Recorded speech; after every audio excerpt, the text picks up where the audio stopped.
when we go on stream. Yeah. Hello. Good evening, everyone. Welcome to Connect Africa. Today we are here a bit late for our timing. Usually we appear here 7 p.m. Central European Time or 9 p.m. Eastern African Time. Um, Today we are going to discuss regarding what's happening uh, in the US by the supporters of TPLF and how that is actually related to mechanism of the neocolonialism and how that is backed by the US in order to undermine the African Union-led peace negotiation or the peace that has been achieved by it's the federal government of Ethiopia and TPLF. To discuss that, we have here Kwame Gonza, our brother. He's a family. Welcome, Kwame. Thank you very much. Thank you so much. And greetings to everyone who's watching Connect Africa. Greetings very, very much. And thank you for having me. It is indeed timely because yesterday we were here discussing the peace agreement that was reached, between Ethiopia, the government, the federal government of Ethiopia, the democratically elected federal government of Ethiopia, and the rebels in the northern part who have been disturbing the northern part of Ethiopia, that is Tigray, and they have been disturbing actually the people there and disturbing peace for some reason. There is some development. Related to that, we have seen, and you have been also closely following the development that has been there, on social media and other news, how these people have blocked the way, and nothing has happened, in terms of measures. Whether to arrest them or to take any legal action, because this is an outright illegal action in the United States. And you have an interesting analysis what would have happened if it was really something that the US was against. So just dive us into it. Yeah, so what is happening is, thank you very much even for introducing it. So what is happening is that in Seattle, we are in Seattle, in Washington. Seattle is in Washington, or some other people, they call it Seattle, or, Seattle, or something like that, in Washington, where there is supporters of TPLF. These people, they call themselves supporters of TPLF. They are not happy with the leadership of TPLF. So they say, why did they sign a peace agreement? And I remember yesterday we spoke here that there will be sabotage, to the agreement, because the way the agreement was drafted, it gives Ethiopia all the powers, actually, even though it is said to be an agreement, but it looks like a concession.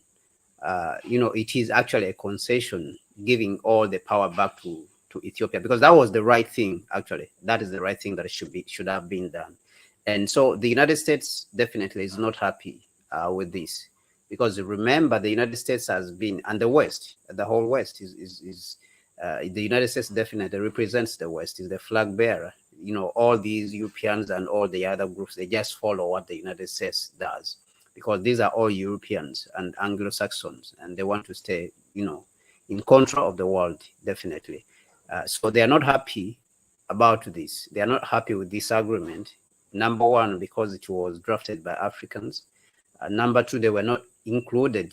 And the way the agreement was stated is that it rejects any interference, any support by external forces. And by external forces, definitely, the drafters of this agreement were meaning the United States and the West, because they're the ones who have been interfering in this agreement. So what is happening in Seattle is that these supporters of TPLF, after this agreement, I think a lot of them read it, they claim that they are coming on the streets to protest this agreement. They are dissatisfied.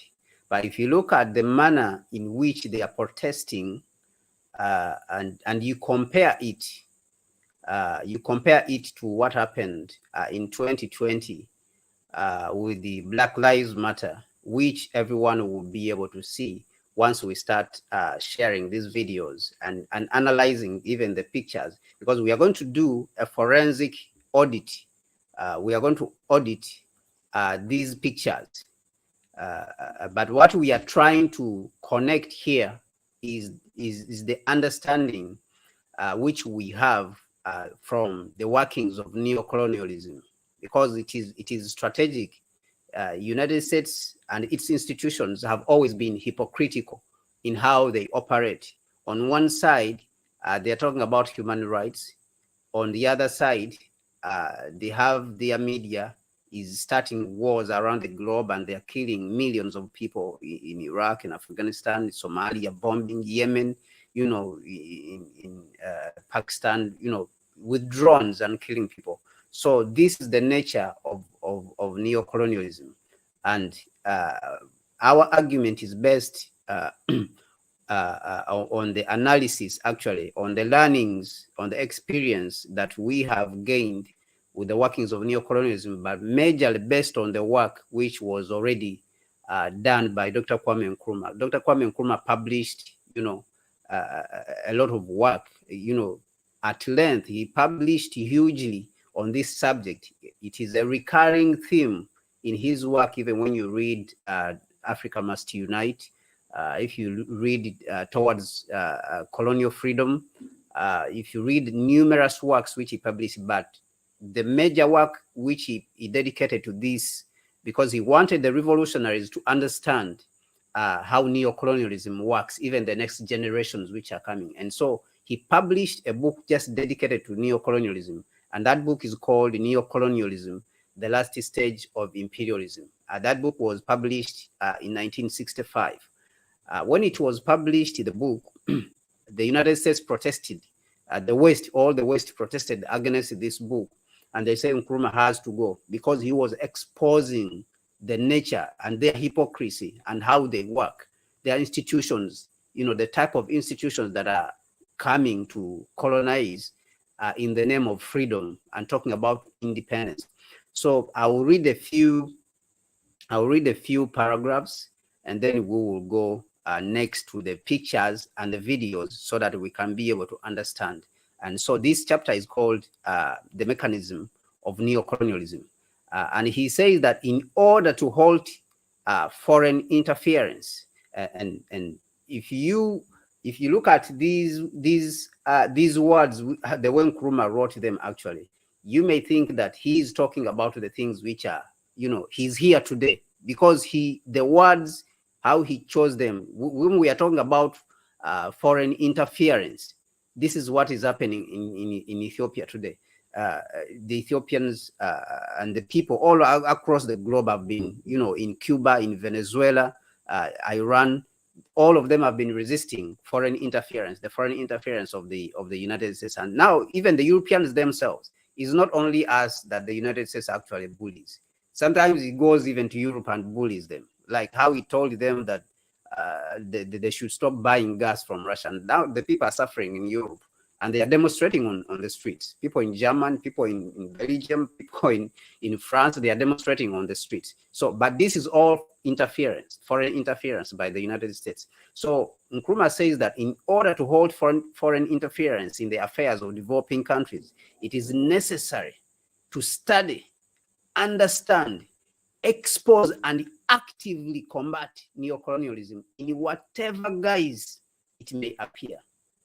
For the methods of neocolonialism are subtle and varied. So what Nkrumah is meaning here is that the methods with which neocolonialism works and operates are, hidden, subtle. They are hidden. Okay, they hide it. They hide how they are operating. Okay, they are hiding how they are operating. you can see how they have been operating in, and supporting Tigray. I mean, supporting the TPLF, supporting the rebels in Tigray, that they have been through their media, and then they come as if to spy on the African Union. They come as if they are bringing suggestions, all these things to spy on what the African Union is. They are coming as observers. So what he's saying is that the methods are numerous, they are varied and subtle, they are hidden, they operate behind closed doors. So they will not come out to tell you that we are operating, we are neo-colonialists, we are colonialists. Okay? And he said that they are subtle and varied. They operate not only in the economic field, but also in the political, religious, ideological, and cultural spheres. So what Nkrumah is pointing out here is that neocolonialism is operating in all spaces. At the political level, he means at the leadership level, at the presidents, the control, they try to control the politics in countries. That is where you hear about things like regime change. Okay, so what we have been seeing in Tigray, for example, that is the political level. They are trying to overthrow a government and install another brutal government, in Ethiopia. And this has happened numerously. When you talk about things like, for example, the Bay of Pigs in Cuba, where the United States trained more than 3,000 rebels in Miami to try to go and overthrow the government of Castro.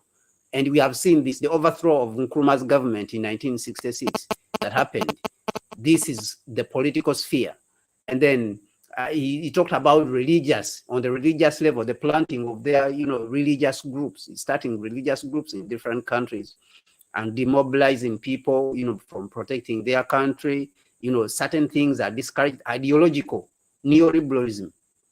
This neoliberalism has been encouraged on many, spaces, whereby it has suffocated the African continent, that only neoliberals are allowed to run economies. Like when you go to central banks, majority of the central banks of the African continent are run by people who are educated from World Bank, IMF. If you check very well, you will find that majority of the people who are running these banks are from the West. So they allow countries to be operated on unwise, unproductive economic policies. So that is the ideological space. And then they will tell us that the only way to govern ourselves is the way Washington is governing itself, London, how it is governing itself. And they say it's democracy, it's voting. The only way is voting. So if you want to look at China or how it is developing, that in China they don't vote, but there's a way they operate and approach their things. They say don't look at China. Don't examine what China is doing. Or even don't examine the indigenous systems of governance. Do not examine it. Only look at us. So this is what Nkrumah is talking about. And then the cultural spheres. We have heard about cultural hegemony, homosexuality, accept homosexuality. It is a human right. Accept it. All these things. You see, so we have heard about the West's hegemony, the cultural hegemony, that they push these things all over. So I just wanted us to understand that part. Now, these videos that we are going to show have been circulating on the platforms on Twitter to show us that these people are protesting. To show us that the people are protesting against the agreement. They are protesting against the agreement that was signed between the TPLF and the Ethiopian government. So this is what we want to look at. We want to look at why these people are protesting and make our own analysis. Because like we said, do not believe what the media tells you. Do not believe what you see on the mainstream media. Go in the background, analyze it for yourself. use the experience which you have. Use the experience which you have as a Pan-Africanist and analyze the information for yourself, okay, and reach a conclusion. Today, freedom has been given to us, okay. We have freedom of information. We have the ability, to get this information. So we should be able to filter the information when it comes, to us, because there's a deliberate strategy out there to misinform the people. So Mahlet, can you bring me that video on the screen so that our people can be able to see what we are trying to talk about in this situation? Okay, so let me play this video, and then we will take it from there.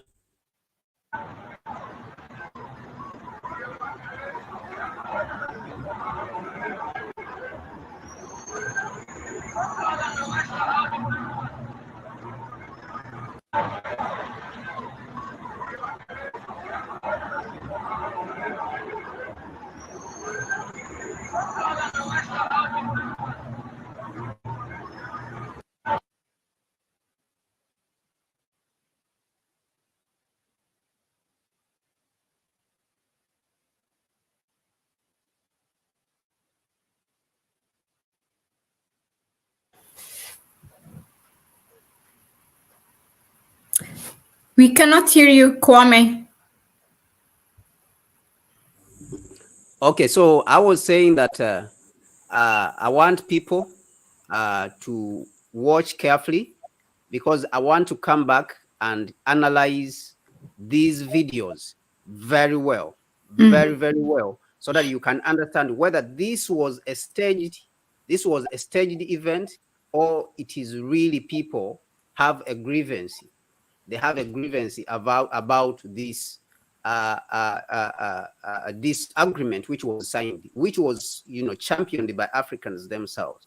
And if they have a grievance, are they really allowed to demonstrate on the interstate, on the interstate and interstate highway in the United States? Is it really allowed? Can the United States really allow this situation like this to happen in their country? So that is what we are trying to come to now. Now we have watched that video. Mahlet, can you allow me to share this one? I don't see it here. Okay, let me see. Oops. Okay.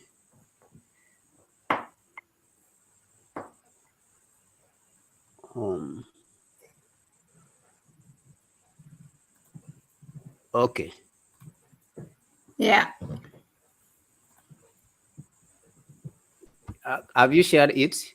Yeah.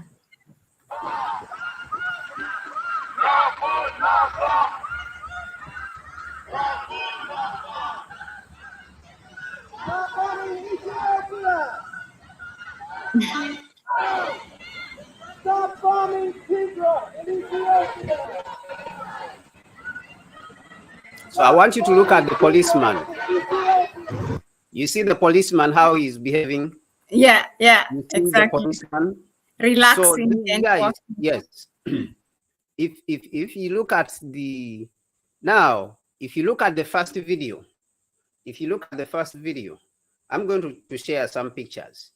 If you look at the first video, you will see that in the first video, when these people were moving and the police came from this in front where they are standing right now. By the time the police saw them, they had not reached where they are standing right now. If you look at the picture, because I told you that we are doing a forensic audit to understand an event which occurred because it is supposed to occur, because people are grieved, and an event, we want to differentiate between an event which is staged and an event which is, real, that people are grieved. And it is not a group of people who have been gathered somewhere and then they have been staged somewhere to say that they are grieved, but rather when this staging has behind it the so-called protest, it has behind it a more sinister, motive, hidden, some sinister agenda is hidden behind it, or even some cowardice, because I believe that looking at what happened, in South Africa and Pretoria over the weekend last week, this week which is going, since the start of the week, is that it was a clear signal, a clear message was sent to the West that by the Africans, that we do not need you in this continent. We do not need you guys to come and give us problems in this continent. We have had enough. So it was a clear message. Even when you are talking about what happened, that the East African Regional Force decided to deploy in the Congo, and they kept quiet. This is a sign by the Africans that we have had enough. We have had, the United Nations in the Congo for the last 60 years. It has failed to stabilize this, this region. It has failed to stabilize the Congo, the eastern part of the Congo. So this is a signal and a clear message to the West by the Africans that we are tired of this, and we are going to take matters in our own hands. And this is what happened even in the 1940s, that Africans were saying that we can't run our continent like this. Now we need to be independent because you people have failed to run our political affairs.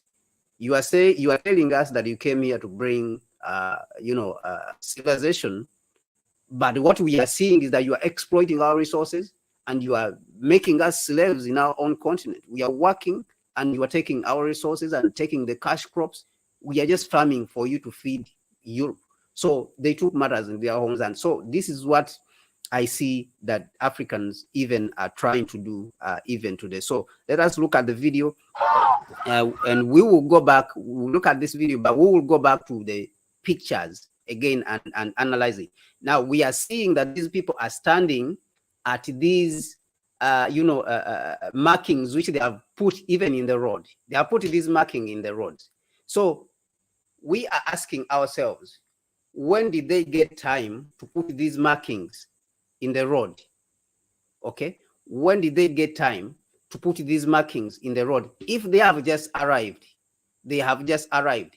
And now if they have just arrived, how, because in the first video we saw that they were arriving and the police was standing where these guys are sitting right now. How could a police even allow people to stand in a highway? In the United States, this is not allowed. And especially for the black people. Black people are not allowed to do this. They immediately come out with a lot of force because in the United States, they fear black people. There's a lot of fear that has been planted in black people in the United States, that whenever black people, try to do something which is protesting, demonstration, immediately they bring out, paramilitary police, with gear, armed with gear and as if they are going to war, and tear gas and military vehicles. You see, you have seen how they killed George Floyd, unarmed. But yeah. Here we are, we have black people. They are sitting in the road. And look at what the police is doing. The police is not doing anything to them. The police is actually supervising them. You see, he's just talking to them. He's just talking to them free. So we ask the questions. How did these guys even come to paint in the road, put their markings, to express their grievances with their markings on a highway, which has cars? Imagine, I want you to look at the cars which are moving on this road. Yeah. These cars are moving These cars, you see the cars on the other side of the road are moving at 40 to 60 kilometers per hour. You see, the cars are moving at 60, 40 to 60 kilometers per hour. This is a highway. So when did they get time, these guys, to put markings in this road if this thing was not planned? So these are tactics of the CIA, the FBI, and the United States, how they work together.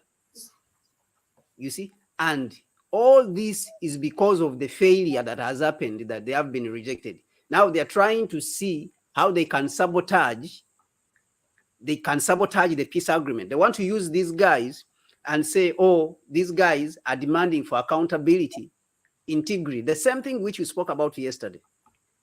So these guys, they are saying that these guys who are the supporters of TPLF are demanding accountability for the atrocities in Tigray.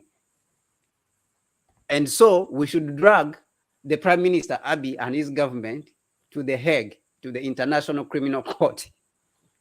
So this is what is coming, that these guys are trying to do. But it is all staged. This is all staged.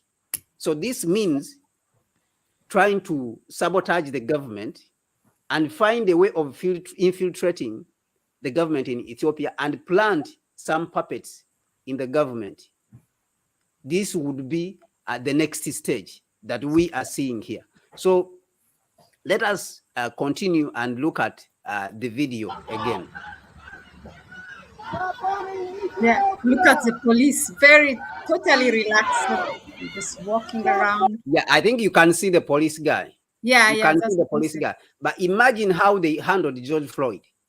Imagine how they treat black people, how they have been treating the black people. Even the Black Lives Matter protest. Yes, even the Black Lives. It's very good that we are going to show the video from the Black Lives Matter. Bombing Tigray in Ethiopia. Stop bombing Tigray in Ethiopia.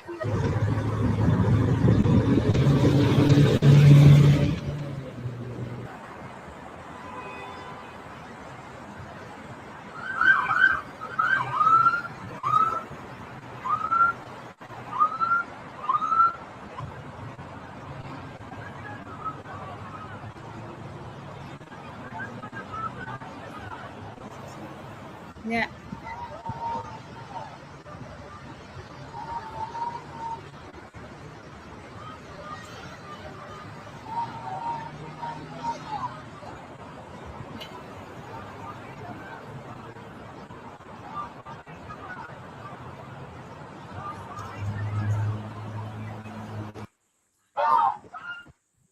So what we are trying to emphasize again is that this event is not a spontaneous event. This was planned very well. You cannot show up on a highway spontaneously and then you are left to do as you want. If this was if this was black people who are doing something on their own accord and they are trying to present a grievance, I promise you they would bring a paramilitary here. They would bring even breakdowns to pull those cars out of the road quickly so that people can pass, because this is a road where cars are moving at 40 to 80 kilometers per hour. But because it was staged, we have the police even supervising them, encouraging them to go ahead with what they are doing. So we see them standing at the place where they have put markings to show that they are demonstrating. So Mahlet, let me share another. I will share another picture. I want to go ahead and share another picture. Really interesting for our audience to make. We don't have to just consume what the media brings or what the social media brings. It all goes back to, as you said, to that basics, what Kwame Nkrumah has put in his book. We have to understand the guises of, the different forms of neocolonialism, how it appears, to study and question everything, not just to consume.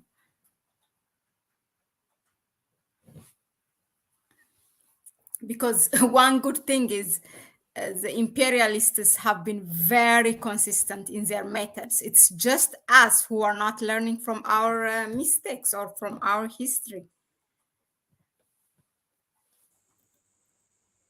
Absolutely, absolutely. So let me bring this up. Let me bring this up so that we can see window.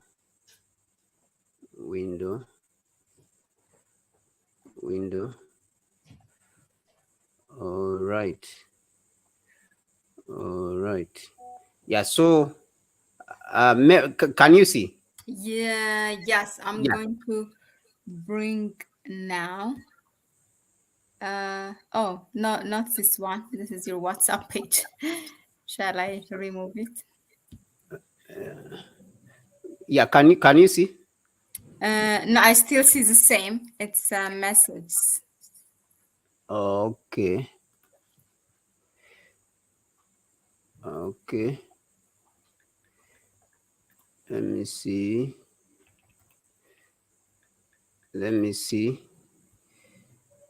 Screen, window.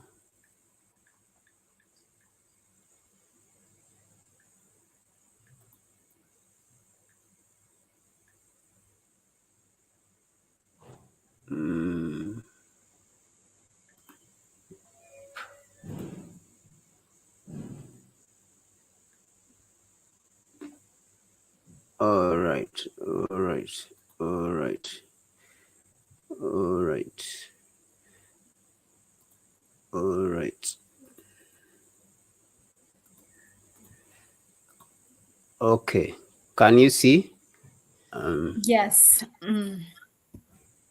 Yeah. So, have you shared? Have you shared the picture? Yeah, I shared. Is this the Black Lives Matter or is it the same? It's one in Seattle, right? No, it's in Seattle. It's a picture in Seattle. Yeah, we can see it. It's shared. Yeah. So if you look at this picture now here, you can see that those people who were standing. Look at the first pictures which we sent and we saw at the videos. For example, a picture like this. A picture like this. You see that they are standing where the markings are in the roadside. Okay. Yeah. In the first picture, these people have not even reached where the markings are. Can you see my mouse? How it is moving? Yeah, we see. So these so-called police allowed these people even to continue coming. It just stood here. The police just stood here and allowed them to do whatever they want. This is not how the police works in the United States. They would have told them immediately that stop, you can't continue beyond this. But the police stood here and allowed them to continue. You see the car, even the police car is still there. Look at the police guys. They are just standing here supervising. You see them? In the United States, if it is black people, they came, extended, and even sat in the road. They were allowed. So this is complete staged event. Yeah. Completely staged. And they are even supervising. You see where they are standing. Yeah. Remember, I told you that in the first picture, they were around the car. The car is still in the same position. Yeah. The mural, the markings which they are put in the road, they have not even reached. These guys are just coming. So this thing was put before these people came. The one you are seeing in the road, that is number one. The police has even here come to allow them to do whatever they're doing. That is why the police came and parked here in this position. You see? And they moved in front further. The police decided even to close the car and come and stand here and supervise them and let them do whatever they want.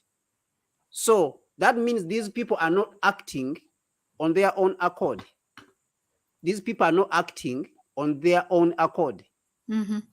These people are being supervised to do whatever they are, and they have even given them the media attention to go ahead and do whatever, and do whatever they are doing. They have been allowed to go and do whatever they are doing. If it was black people here who are being driven by their own, agenda, they would have pushed them on the road, out of the road, immediately. Yeah. Absolutely immediately, with a lot of force, extreme force, because this is a highway. Remember, I told you, if you look at the Black Lives Matter, for example, the Black Lives Matter, they were not on a highway. These guys were in their suburbs. That is where they were demonstrating from. And they were camping and sleeping there. Can you imagine the force which they were using on them? Can you imagine the force which the police was using on these people, on the Black Lives Matter? Because they were driven by their own agenda, the agenda of the black people.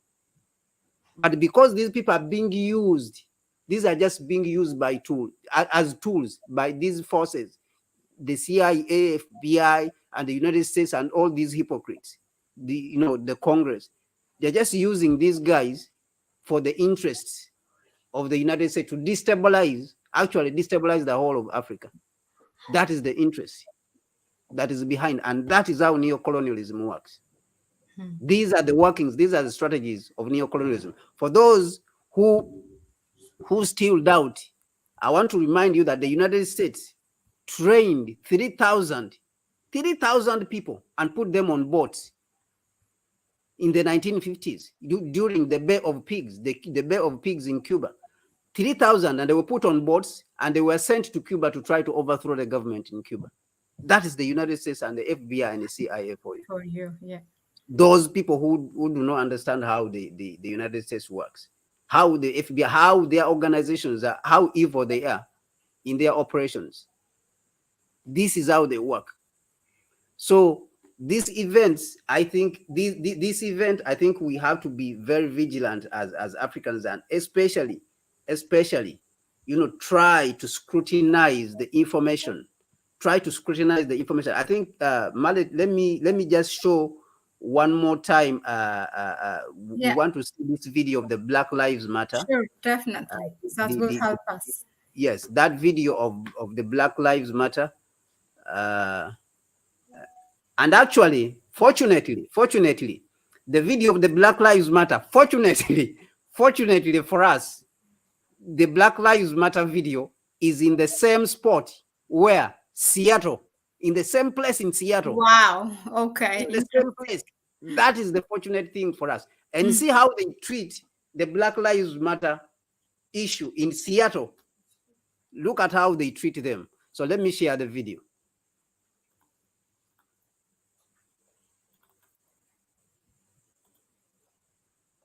Mahlet, can you see it? Yes, we have it now. And we have it here for the audience. Yes, we can see it. Yeah, this is not even a highway. What's that? Hey, get back! Get back! Don't shoot! Don't shoot! Don't shoot! Don't shoot! Don't shoot!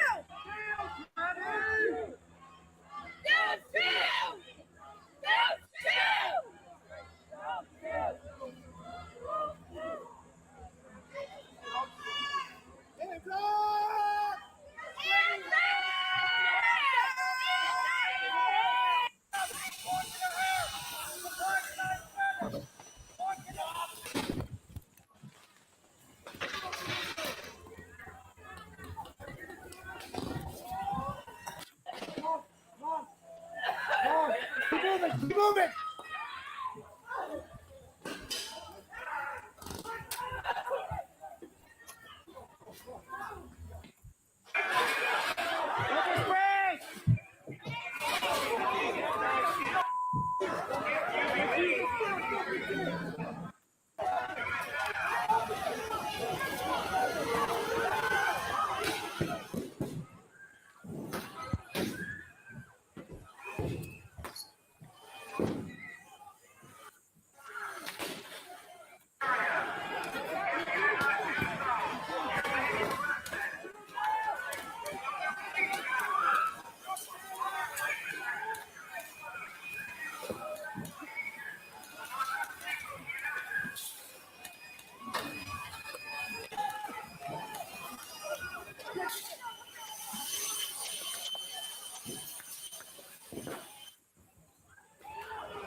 Yeah.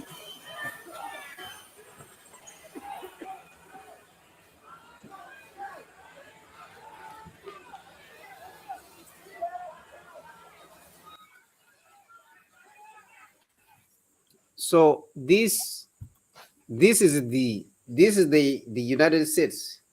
This is how it works. This is how imperialism works. So we have people in the same place, in the same region, in the same place, Seattle.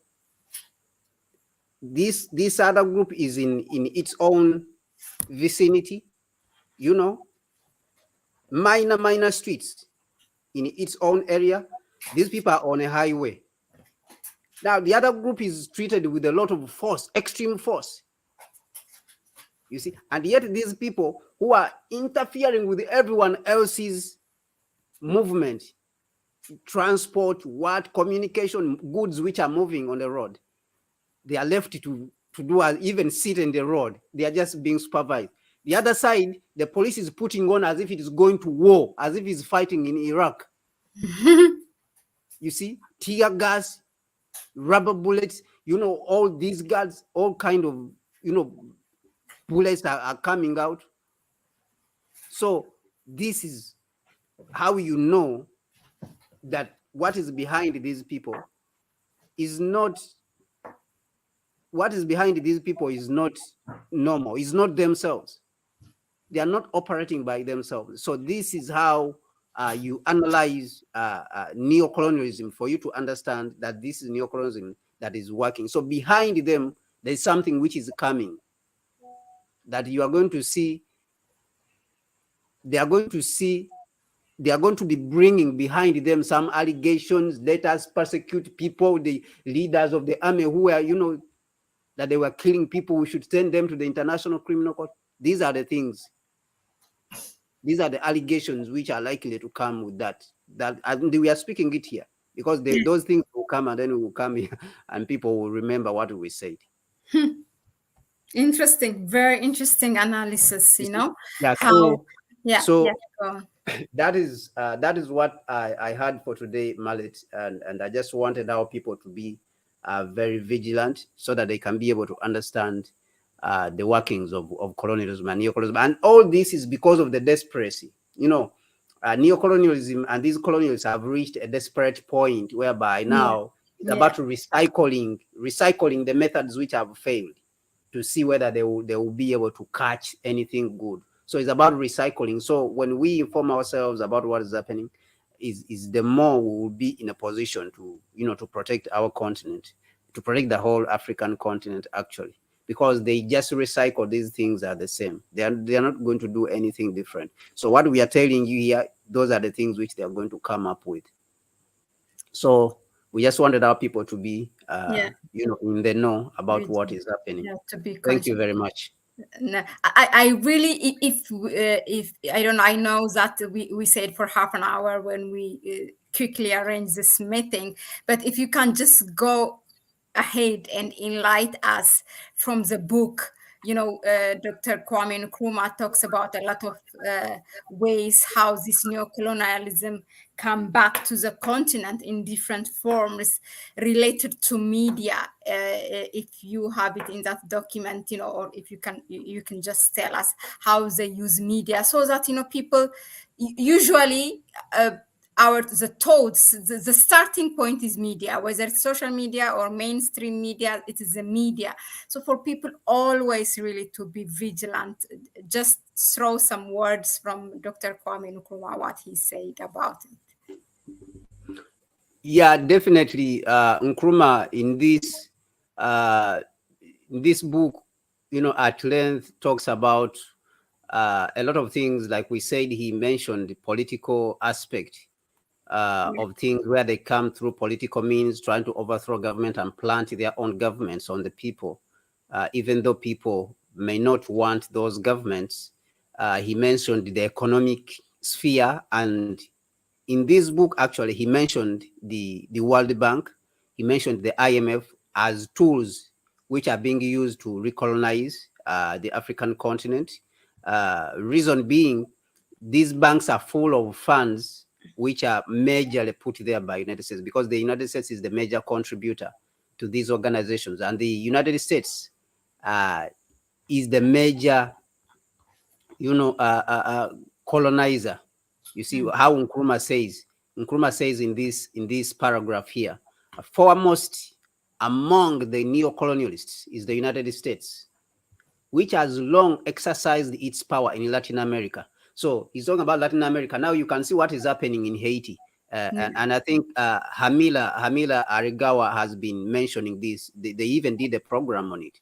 Haiti, the United States has been disturbing Haiti for a very long time. Occupying it, stealing Haiti's gold. This bank, which is called the Citibank, went there to steal Haiti's gold in the 1930s and 1940s. They went there and they seized the gold. They occupied the place. It's the same thing which they are trying to do today. They killed the President Moise, and they planted a puppet there in Haiti. And the people right now are resisting this puppet leader, who's ruling over Haiti.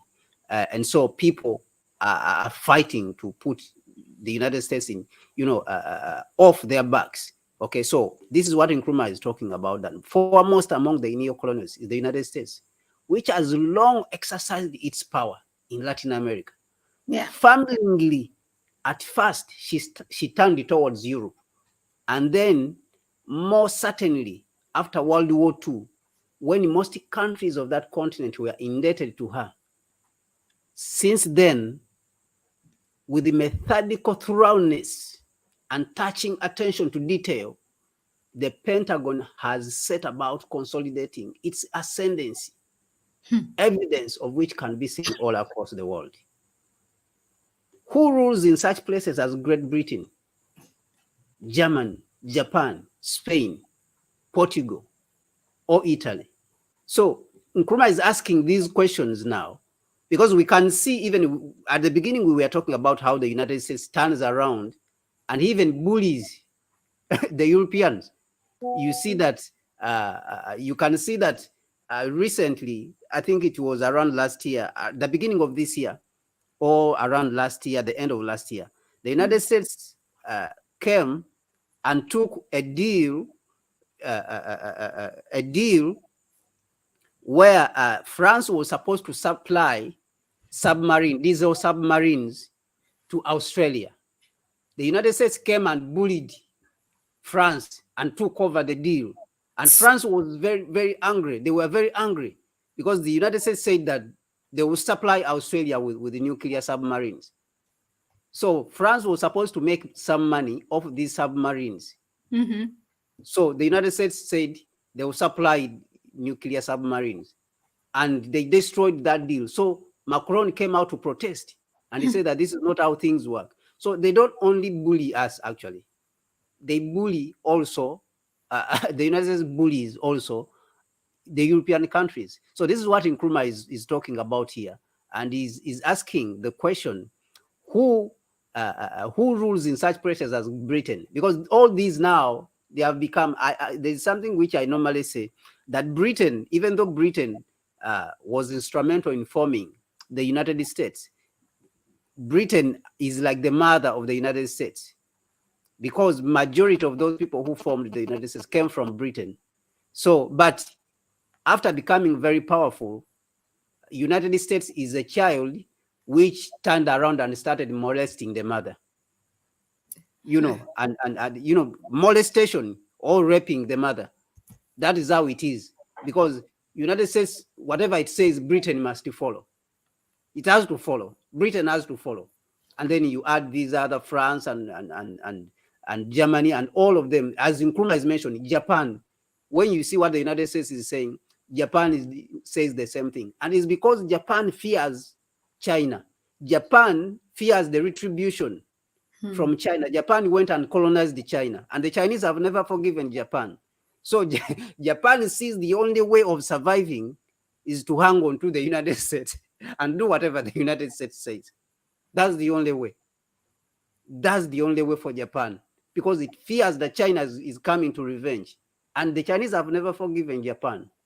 And they will not forgive Japan, because Japan went and colonized China and separated China. Japan is the one who led to the division of China, and formed Taiwan. They occupied Taiwan. You see, and up to today, China is grappling with unifying Taiwan back to the mainland. And all this is Japan, which did these things. So these are the things which Nkrumah is pointing to. But he's saying these things in 1965 when he wrote this book, because he understood, how neocolonialism works. You see, and he talks about Wall Street. Lurking behind such questions are the extended tentacles of the Wall Street octopus, and its caps and muscular strength are provided by a phenomenon dubbed the invisible government, rising from Wall Street. Wall Street's connection with the Pentagon and various intelligence services. So he's talking about the CIA, the FBI, you see. So he came to quote even a certain book which was published in 1964, which was written by David Wise, who was an American. And this David Wise was saying that the invisible government is a loose, amorphous grouping of individuals and agencies drawn from many parts of the visible government. It is not limited to the Central Intelligence Agency, although the CIA is at its heart, nor is it confined to the 9 other agencies, which comprise what is known as the intelligence community, the National Security Council, the Defense Intelligence Agency, the National Security Agency, the NSA. This is where Edward Snowden used to work, the one which spies on the American public. Yeah. This is the NSA, National Security Agency. The Army Intelligence, the Naval Intelligence, and the Research, and the Atomic Commission and the Federal Bureau of Investigation. So we have the Navy, Intelligence and Research, the Atomic, the Atomic Energy Commission, and the Federal Bureau, which is the FBI. And these are the things which we are talking about. And these things have not changed. These things have not changed even up to today. They have not changed at all. You see, so this is why they say that Nkrumah was somewhat of a prophet, of a prophet. He was a prophet and a sage because he saw the things which are coming. So another technique of neocolonialism is the use of high interest rates. High interest rates. We have had Dr. Arikana Chombori complain about these interest rates of the IMF and the World Bank. The United States gets cheap money from the IMF if it wants to borrow from the IMF. 2%, 1%.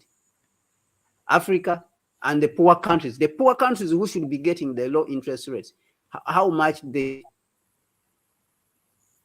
7%, from 5 to 7%. So it's ridiculous. It's very, very ridiculous. So these are the things which Nkrumah is talking about. Still another neocolonial trap on the economic front has come to be known as multilateral aid through international organizations. Through international organizations. Very familiar to Africa.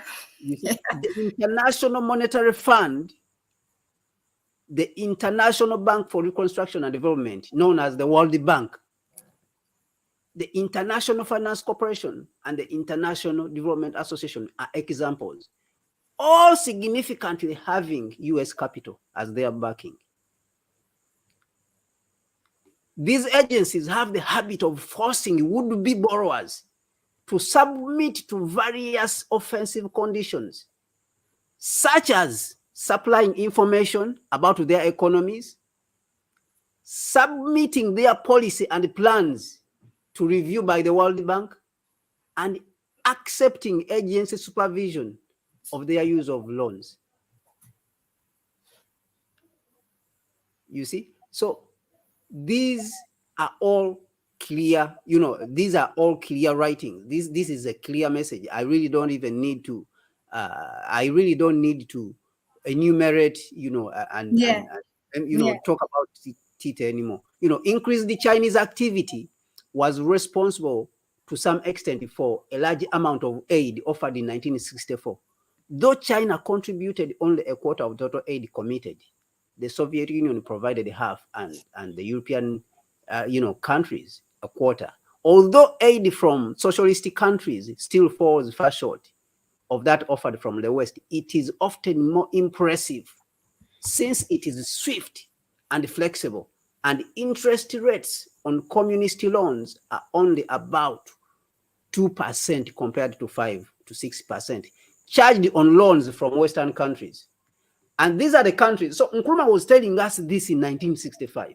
And these are the countries today which are accusing China of enslaving, of indebting Africa.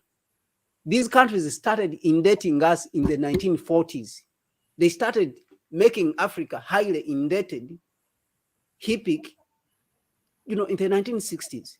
But today they are blaming China, which has given, since the 1960s, China and the and the USSR, which was the Soviet Union, before it declined, they used to give our countries favorable loans. But China has continued that tradition. But today they come around with a lot of propaganda to tell us that China is colonizing us, as if we are fools. We don't have this information. We are supposed to listen to everything which the West says. And this is where we are saying that, no, this cannot work anymore. You see? Yeah. It cannot work anymore. We cannot, continue to work, like this. So look at what Nkrumah, he's saying. Because remember, I want to remind you that Nkrumah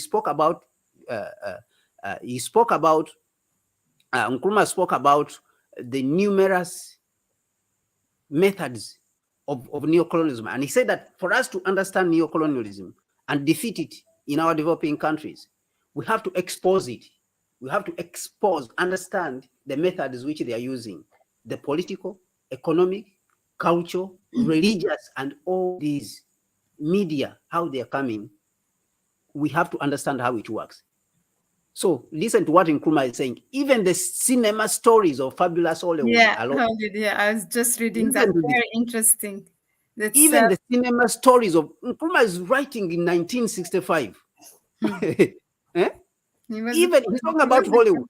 Even the cinema stories of Hollywood are loaded. One has only to listen to the cheers of the African audience as Hollywood's heroes slaughter Red Indians or Asiatics to understand the effectiveness of this weapon. For in the developing continents, where the colonialist heritage has left a vast majority of still illiterate, people, even the smallest child gets the message contained in the blood and thunder stories emanating from California. Because remember, Hollywood is in California. That is where it is located. Yeah. And along with the murder and the Wild West goes an incessant barrage of anti-socialist propaganda. So this anti-socialist propaganda, you can today, because this was 1960s, there was a lot of propaganda against the Soviet Union and anyone who talked about socialism, scientific socialism. So this you can substitute it today, the barrage of anti-Chinese propaganda and anti-Russian propaganda. This is what we are experiencing today. And it's the same thing, because this was directed in the 1960s, was directed towards the same country, Russia, which was the Soviet Union.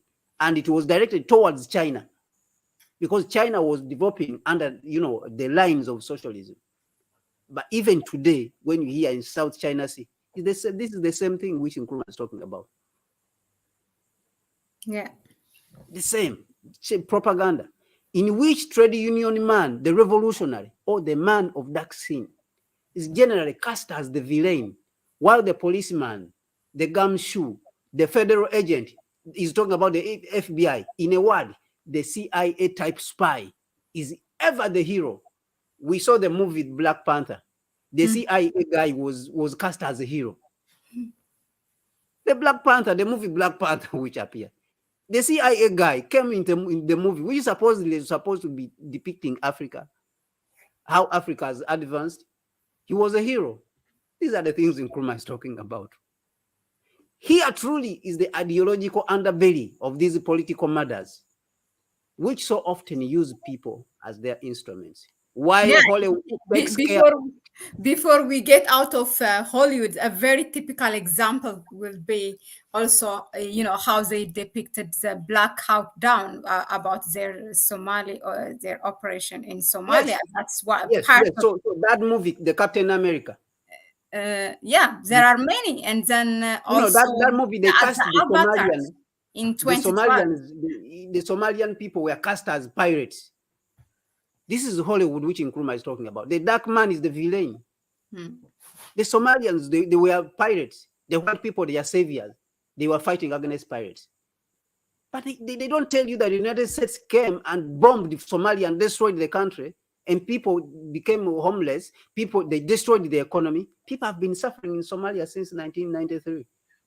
A country which was prosperous. They don't tell you that. They will not say that. Yeah.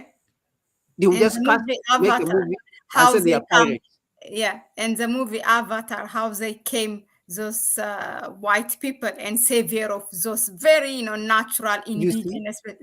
So they are always Yeah, saving some you have shit. to understand. The white man is always saving some shit Exactly. in this world. He's always saving. In the movies, in reality, he's killing millions.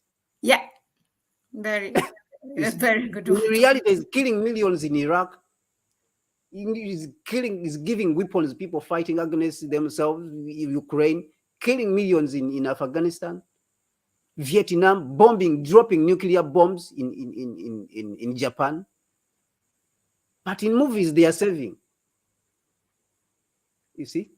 So they use these movies as a forerunner. That's why Nkrumah is pointing it out to us. Remember, Nkrumah said that you have to understand, in order for you to understand neocolonialism, you have to understand its working, and then you have to expose these workings. Yeah. For you to be able to win a war against it. So now he continues. Why Hollywood takes of fiction? Because in fiction, they are saving people, but in reality, they are killing millions. While Hollywood takes care of fiction, the enormous monopoly press, together with the outflow of sleek, clever, expensive magazines, attends to what it chooses to call news. You listen to what Nkrumah here says. You know how Nkrumah expresses this situation. You see, while Hollywood is taking care of fiction to brainwash people's minds, the enormous monopoly press, BBC, CNN, Fox, Sky News, together with the outflow of sleek, clever, expensive magazines, Forbes magazine. This is what Nkrumah is talking about. Attends to what it chooses to call news. You see? So they take this propaganda. It's the same propaganda that is going on today. So Nkrumah is explaining to us things in 1965. And this is the same thing we have been fighting. You know, the Ethiopian people have been fighting against CNN, Al Jazeera, BBC. These are things which Nkrumah was talking about in 1965. So if we had known this, we would not fall for the propaganda that happened in Libya. They would not have destroyed our Libya if people had read these things and understood them. If the African leaders had read, because Nkrumah, when he published these materials, for example, when he published Africa Must Unite, he distributed the book to the African heads of state ahead of the summit that was happening in Addis Ababa. Because he wanted them to read and understand. He dedicated even a chapter to colonialism and neocolonialism in that book, Africa Must Unite. Yeah. So he wanted the African heads of state that time. He distributed that book to all of them. They were 32. He wanted them to read and understand so that they can be in a mood and understand the urgency of forming the union government in Africa. But they did not read the book. Even Mwalimu Julius Nyerere himself did not read the book. Mwalimu Julius Nyerere tells us that when Nkrumah died in 1972, it took him 10 years to read Nkrumah's work to understand what Nkrumah was talking about in the 60s. 10 years. So he is telling us, Mwalimu Julius Nyerere, that he had not read what Nkrumah was trying to say in the 1960s. So it is after Nkrumah was overthrown and and died in 1972. Daniele picked up Nkrumah's book and started reading. So it is a problem. And we, this generation, if we cannot read things which were written 60 years ago to be able to defend the continent, then why are we here as a people? Exactly. Why That's are we the here? problem. You We see, can't so even remember what happened in Libya and learn from mistakes. yes. Let alone. Yes. So Nkrumah says that what these people are publishing, and they are just choosing to call it news, but it's not news. It's propaganda. It's calculated propaganda. Mm. That is why he said that it chooses to call it news. Within separate countries, 1 or 2 news agencies control the news handouts so that a deadly uniformity, listen to what Nkrumah is saying, so that a deadly uniformity is achieved, regardless of the number of separate newspapers or magazines, while internationally, the financial preponderance of the United States is felt more and more through its foreign correspondents and offices abroad, as well as through its influence over international capitalist journalism. We have heard this. We have heard even African journalists lambasting Africa and talking bad about Africa. You have seen this on Al Jazeera. You have seen on people who are working for CNN, people like Larry, the guy who comes from Kenya. So these are the people you have seen on Voice of America. So these are the things which Nkrumah is talking about. Under these guys, a flood of anti-liberation propaganda emanates from the capital cities of the West, directed against China. Okay. So that time, Vietnam, Indonesia, Algeria, Ghana, that time in the 1960s, because that time Ghana was independent, unlike today when Ghana is run by puppets who have capitulated to the West. And all countries which hack out their own independent path to freedom. Prejudice is rife. This is what Nkrumah is saying. Prejudice is rife. For example, wherever there is an armed struggle against the forces of reaction, the nationalists are referred to as rebels, terrorists, or frequently communists. You see? So here, the word terrorist now has been misused. The United States, what Nkrumah is talking about here is that the United States calls what it doesn't want terrorists. Now, for example, what we call terrorists, the United States doesn't call it terrorists. It calls it liberators. Like what you see, the terrorists who destroyed Libya, the terrorists who wanted to destroy Tigray and destroy Ethiopia. United States doesn't call those terrorists. Yeah. It calls them liberation movements. They are liberation. So there has been confusing, and this is all targeted at confusing the masses of the people, so that the people cannot distinguish between their interests, a group that is fighting for their interests and the one which is fighting against their interests. And this is where Pan-Africanism becomes very important. Pan-Africanism, this is where it becomes very important, that it has to be constantly out there to interpret the situation for the people so that the people can understand. And this is why we are here. Perhaps one of the most insidious methods of the neo-colonialists is evangelism. You see? So for the evangelism, I will not even go inside there.